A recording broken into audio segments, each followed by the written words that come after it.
ইসলাম ধর্মগুরু মোহাম্মদ সাল্লাল্লাহু আলাইহি সাল্লাম একজন খুনি এবং তিনি তার অনুসারীদেরকে খুন করতে বলেছেন। যদি তাই না হয় তাহলে কেন কোরআনে অন্য ধর্মের মানুষদের হত্যা করতে বলেছেন? যাদের এই বিষয় নিয়ে অভিযোগ, আজকের ভিডিও তাদের জন্য। ইসলাম ধর্মের পবিত্র ধর্মগ্রন্থ কোরআনের সূরা আত-তাওবার 5 নম্বর আয়াতে স্পষ্ট বলে, তারপর এই নিষিদ্ধ মাস অতিক্রান্ত হয়ে গেলে মুশরিকদের যেখানে পাও সেখানেই হত্যা করো, তাদেরকে পাকড়াও করো, তাদেরকে ঘেরাও করো, তাদের অপেক্ষায় প্রত্যেক ঘাটিতে ওত পেতে বসে থাকো। কিন্তু তারা যদি তওবা করে, নামাজ প্রতিষ্ঠা করে, যাকাত আদায় করে, তাহলে তাদের পথ ছেড়ে দাও। নিশ্চয়ই আল্লাহ বড়ই ক্ষমাশীল এবং বড়ই দয়ালু। ঠিক এই আয়াতের জন্য সমস্ত মানুষ মুসলিমদেরকে হত্যাকারী বা বিশ্ব নবী সাল্লাল্লাহু আলাইহি সাল্লামকে হত্যাকারী বলে আখ্যায়িত করেন এবং সমগ্র মানুষ মনে করেন ইসলাম ধর্ম হত্যা করতে শেখায়। চলুন এই সূরা সম্পর্কে একটু বিস্তারিত আলোচনা করি। এই সূরা একমাত্র সূরা যে সূরার প্রথমে বিসমিল্লাহ বলে শুরু করেননি, কিন্তু এটা সত্যি এই সূরার 5 নম্বর আয়াতে স্পষ্ট মুশরিকদের হত্যা করার কথা বলা হয়েছে। এবার আসি মুশরিক কাদের বলা হয়। মুশরিক শব্দটি এসেছে আরবি শব্দ শিরক থেকে, যার অর্থ আল্লাহর সঙ্গে কাউকে শরীক করা। অর্থাৎ ইসলামের প্রাথমিক যুগে মক্কার কুরাইশ বংশের যারা মূর্তি পূজা করতেন তাদেরকেই প্রধানত মুশরিক বলা হতো। তবে তারা বিশ্বাস করতো আল্লাহ সৃষ্টিকর্তা, কিন্তু তাদের ধারণা ছিল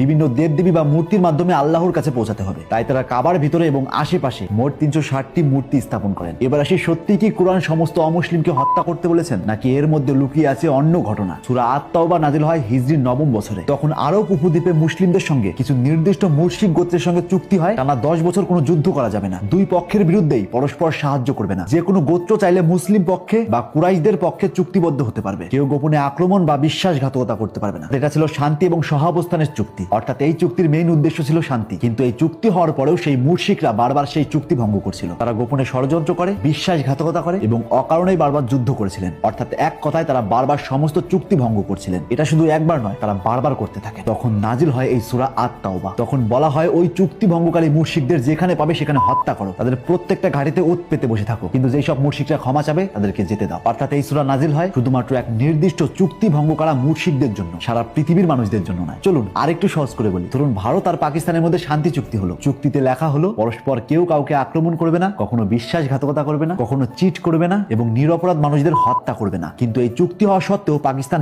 বারবার ভারতবর্ষকে আক্রমণ করতে থাকে। ভারত সীমান্তের কাশ্মীরের উপর হামলা চালায় এবং অকারণে মানুষদের হত্যা করতে লাগলো। তাদেরকে বারবার সতর্ক করা সত্ত্বেও তারা এই অপকর্ম করতেই থাকলো। তারা প্রতিনিয়ত চুক্তি ভঙ্গ করছিল। এবার সত্যি করে বলুন তো, ভারতবর্ষ কি চুপ করে থাকবে? একদমই না। যেহেতু তারা বারবার সতর্ক করা সত্ত্বেও তারা চুক্তি ভঙ্গ করছে, তাই তাদের এই হামলা থামানোর জন্য তাদের সঙ্গে যুদ্ধ ঘোষণা করতে হবে। ঠিক তেমনি মুশরিকরা যখন বারবার চুক্তি ভঙ্গ করছিল, তাই তাদেরকে শুধরানোর জন্য 4 মাস সময় দিয়েছিল। যদি তারা এই 4 মাসের মধ্যে না শুধরায়, তবে চুক্তি ভঙ্গকারী, অশান্তি সৃষ্টিকারী মুশরিকদেরকে যেখানে পাবে সেখানেই হত্যা করা হবে। চলুন আরেকটা উদাহরণ দিই। ধরুন একদল ক্রিমিনাল যারা প্রতিনিয়ত অপকর্ম করেই চলছে। প্রশাসন তাদেরকে বারবার সতর্ক করেছে, তবুও তারা কোনো রকমের বদলায়নি, বরং অপকর্ম বেড়েই চলছে। একটা সময় পর পুলিশদের সঙ্গে তাদের চুক্তি হয়, তারা আত্মসমর্পণ করবে, কিন্তু এই চুক্তি হওয়ার পরেও তারা বারবার অপকর্ম করতেই থাকে। এবার বলুন এই অপকর্ম থামানোর জন্য